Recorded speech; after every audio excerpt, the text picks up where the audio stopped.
ഞാൻ ഡോക്ടർ ധീരജ്. ലഡു കഴിച്ച് പ്രമേഹം ചികിത്സിക്കുന്നതിനെക്കുറിച്ച് നിങ്ങൾ കേട്ടിട്ടുണ്ടോ? നിങ്ങൾ കേട്ട് കഴിഞ്ഞാൽ ഒരു കൗതുകമൊക്കെ തോന്നുമല്ലേ? ചിലപ്പോൾ ഇതൊന്നും തട്ടിപ്പാന്ന്. കാരണം നമ്മുടെ നാട്ടിൽ പൊതുവേ ഈ പഞ്ചസാര ഇടാണ്ടാണ് പ്രമേഹ രോഗികൾ ചായ കുടിക്കുന്നത്. മധുര പലഹാരങ്ങളൊന്നും കഴിക്കാൻ പാടില്ല, മധുരം കഴിക്കുന്നതുകൊണ്ടാണ് പ്രമേഹം വരുന്നത്. അപ്പം അങ്ങനെ ഇരിക്കുന്ന സമയത്താണ് ഒരാൾ വന്നിട്ട് ലഡു തന്നിട്ട് ഞാൻ നിങ്ങളുടെ ഷുഗർ മാറ്റാമെന്ന് പറയുന്നത്. തട്ടിപ്പാന്നേ വിചാരിക്കും.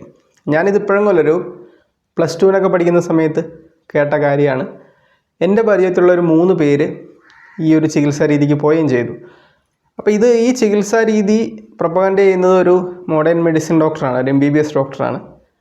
അപ്പോൾ ഞാൻ കണ്ടിട്ടുണ്ട്, ഈ ചികിത്സയ്ക്ക് പോയ ശേഷം, ചികിത്സ എന്ന് വെച്ചാൽ അവിടെ മരുന്നൊന്നും കൊടുക്കുന്നില്ല, ഒരു അര ലഡു എടുത്ത് കഴിക്കും. അതിനുശേഷം അവർ കുറച്ച് എക്സർസൈസ് ചെയ്യും.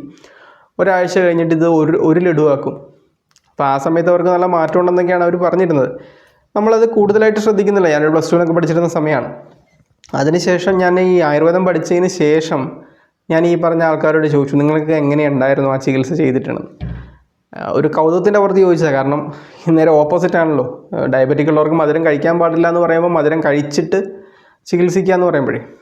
അപ്പോൾ അവർ പറഞ്ഞു, അവർ ഈ എക്സർസൈസും ലഡുവൊക്കെ കഴിക്കാൻ തുടങ്ങിയ സമയത്ത് കുറച്ച് ദിവസങ്ങൾക്ക് ശേഷം ഷുഗർ നല്ല രീതിയിൽ കൺട്രോളിലായി. അവരുടെ മരുന്നുകളൊക്കെ മെല്ലെ മെല്ലെ നിർത്തി.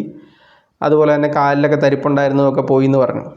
പിന്നീട് അവർക്ക് ഈ എക്സർസൈസ് കണ്ടിന്യൂ ചെയ്യാൻ പറ്റാണ്ട് വന്നിട്ട് അവർ പിന്നെ വീണ്ടും മരുന്ന് കഴിച്ചു തുടങ്ങി എന്നാണ് അവരെന്നോട് പറഞ്ഞത്.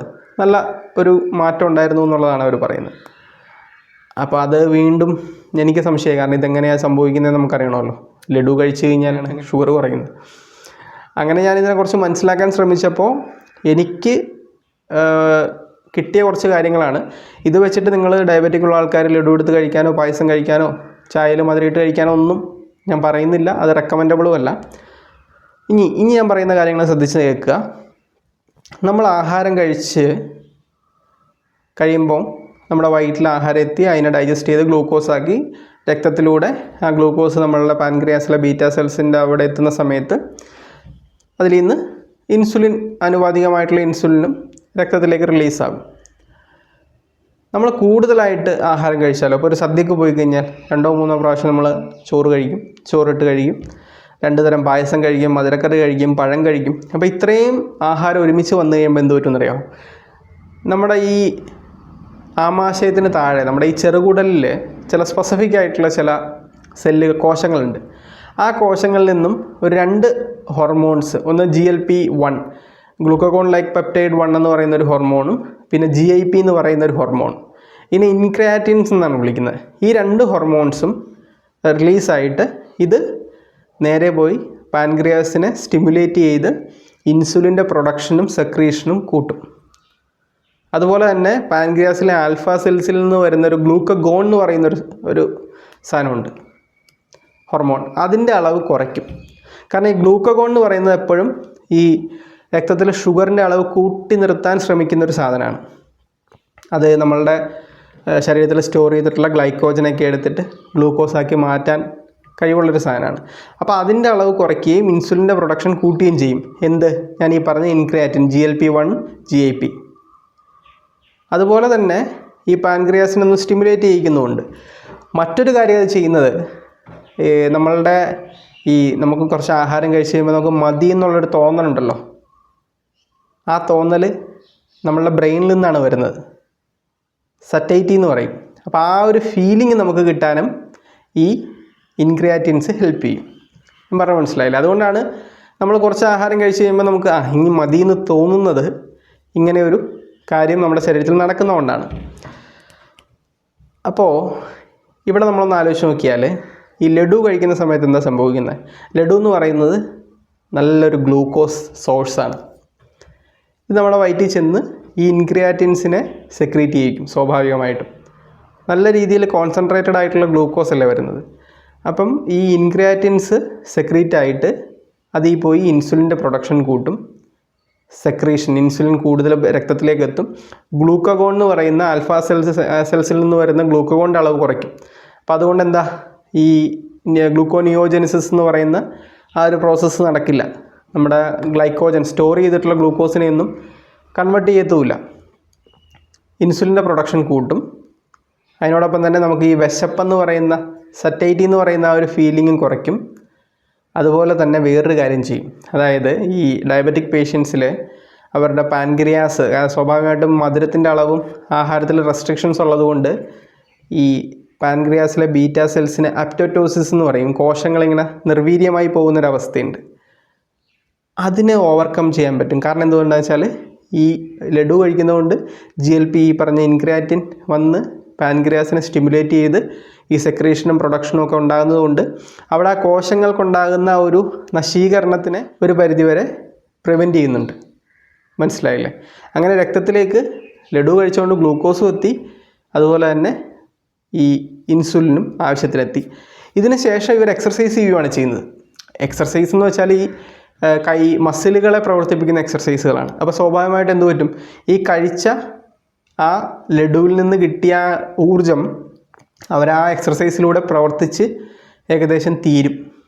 ഇൻസുലിൻ ഉള്ളത് കൊണ്ട് ആ പ്രവർത്തനം, അതായത് മസിലിലേക്ക് ഗ്ലൂക്കോസ് കയറുന്നതുമൊക്കെ കുറച്ച് സുഗമമാകും.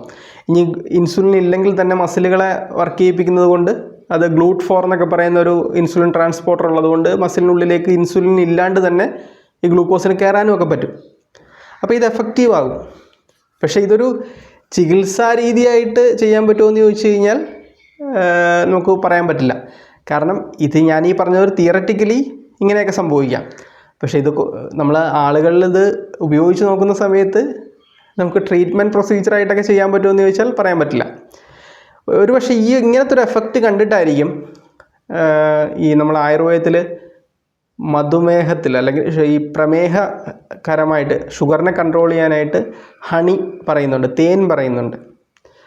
അപ്പോൾ തേൻ എന്ന് പറയുന്നത് ഫ്രക്ടോസാണ്. ഫ്രക്ടോസിൻ്റെ ഒരു പാത്വേ ഒക്കെ ഡിഫറെൻ്റ് ആണെങ്കിലും എനിക്ക് തോന്നുന്നത് ചിലപ്പോൾ ഈ ഒരു എഫക്റ്റ് ആയിരിക്കാം ചിലപ്പോൾ ഒരുപക്ഷെ അങ്ങനെ ആചാര്യൻ പറയാനായിട്ട് കാരണം. ഇതെൻ്റെ ഒരു കൺഫേമായിട്ട് ഞാൻ പറയുന്നൊരു കാര്യമല്ല കേട്ടോ, ഇതൊരു പോസിബിലിറ്റിയാണ്. മോഡേൺ മെഡിസിനിൽ ഞാൻ ഈ പറഞ്ഞ ഇൻക്രിയാറ്റിൻ എഫക്റ്റിലൂടെ വർക്ക് ചെയ്യുന്ന പല മരുന്നുകളുണ്ട്. അതിൽ പല മരുന്നുകളും നിങ്ങളിപ്പോൾ നിലവിൽ ഉപയോഗിക്കുന്നുണ്ടാവും. അതായത് ഞാൻ ഈ പറഞ്ഞ GLP-1, GIP എന്ന് പറയുന്ന 2 ഇൻക്രിയാറ്റിൻ ഹോർമോൺസിനെ നമ്മുടെ ശരീരത്തിൽ കൂട്ടി നിർത്തിക്കഴിഞ്ഞാൽ കുറച്ച് ഗുണങ്ങൾ നമുക്കുണ്ട്. ഒന്ന്, ഇൻസുലിൻ്റെ പ്രൊഡക്ഷൻ കൂടും, സെക്രീഷനും കൂടും. പിന്നെ പാൻക്രിയാസിനെ അതൊന്ന് സ്റ്റിമുലേറ്റ് ചെയ്യിക്കും. നമ്മുടെ ഈ വിശപ്പെന്ന് പറയുന്ന ആ ഒരു തോന്നൽ കുറയ്ക്കും. അപ്പോൾ ഈ 2 ഹോർമോൺസിൻ്റെ അളവ് കൂട്ടി നിർത്താൻ നമുക്ക് ചെയ്യാൻ പറ്റുന്ന ഒന്ന്, ഇത് നശിച്ചു പോകുന്ന ആ പ്രോസസ്സ് കുറയ്ക്കുക. അതായത് ഇത് ബ്രേക്ക് ഡൗൺ ആയിട്ട് മൂത്രത്തിലൂടെ പോവുകയാണ് ചെയ്യുന്നത് ഈ 2 ഹോർമോൺസും. ആ പ്രോസസ്സ് സ്ലോ ഡൗൺ ചെയ്യുക. 2, ഇതിനെ എക്സ്റ്റേണലി നമുക്ക് ഇഞ്ചക്ഷൻസ് ആയിട്ടോ ടാബ്ലറ്റ്സ് ആയിട്ടോ എടുക്കുക എന്നുള്ളത്. അപ്പോൾ അത് ഈ ബ്രേക്ക് ഡൗൺ പ്രോസസ്സിനെ കുറയ്ക്കണമെങ്കിൽ ഈ 2 ഹോർമോൺസിനെയും ബ്രേക്ക് ഡൗൺ ചെയ്യുന്ന ഒരു എൻസൈമുണ്ട്, DPP-4 എന്ന് പറയുന്നത്. ആ എൻസൈമിൻ്റെ അളവ് കുറച്ച് കഴിഞ്ഞാൽ സാധ്യമാണ്.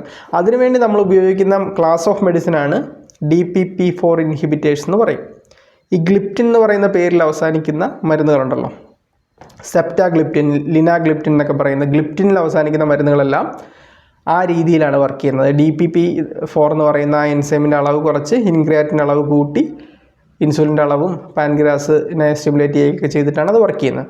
ഇനി രണ്ടാമതൊരു കാര്യം, ഇതിന് എക്സ്റ്റേണലി എടുക്കുന്ന ഇഞ്ചക്ഷൻസ് ഉണ്ട്. GLP-1 റിസപ്റ്റർ അഗോണിസ്റ്റ് എന്നൊക്കെ പറയുന്ന ഇഞ്ചക്ഷൻസ് ഉണ്ട്. ആ ഇഞ്ചക്ഷൻസ് നമുക്ക് എടുക്കാം. ലിറാഗ്ലൂട്ടൈഡ് അല്ലെങ്കിൽ ഇപ്പോൾ അമേരിക്കയിലൊക്കെ ഒസംബിക് എന്ന് പറയുന്ന ബ്രാൻഡ് നെയിമിൽ വരുന്ന സെമാഗ്ലൂട്ടൈഡ് എന്നൊക്കെ പറയുന്ന ഇഞ്ചക്ഷൻസ് ഉണ്ട്. അത് ഇന്ത്യയിൽ നിലവിൽ ടാബ്ലറ്റ്സ് ആയിട്ടൊക്കെ കിട്ടും. ഇതുപോലുള്ള മരുന്നുകളാണ് ഇതിൽ ഈ ഇൻക്രിയാറ്റിൻ എഫക്റ്റിന് വേണ്ടിയിട്ട് മോഡേൺ മെഡിസിനിൽ ഉപയോഗിക്കുന്നത്. ഈ ലഡു കഴിക്കുക എന്ന് പറയുന്നത് അതിൻ്റെ ഒരു നാച്ചുറൽ വേ ആണ്. കൂടുതൽ മധുരം ചെല്ലുന്നു, ഇൻക്രിയാറ്റിൻ കൂടുതലായിട്ട് സെക്രീറ്റ് ചെയ്യുന്നു എന്ന് പറയുന്ന രീതിയിൽ. അത് പക്ഷേ ഇതിനെക്കുറിച്ച് സ്റ്റഡി നടന്നിട്ടുണ്ടോ എന്ന് എനിക്കറിയത്തില്ല. നിങ്ങളാരും ഇത് ഉപയോഗിച്ച് നോക്കിയോ, അതിനൊരു അഡ്വൈസബിൾ അല്ല. എനിക്ക് മനസ്സിലായ ഒരു കാര്യം ഞാൻ പറഞ്ഞു എന്നേ ഉള്ളൂ.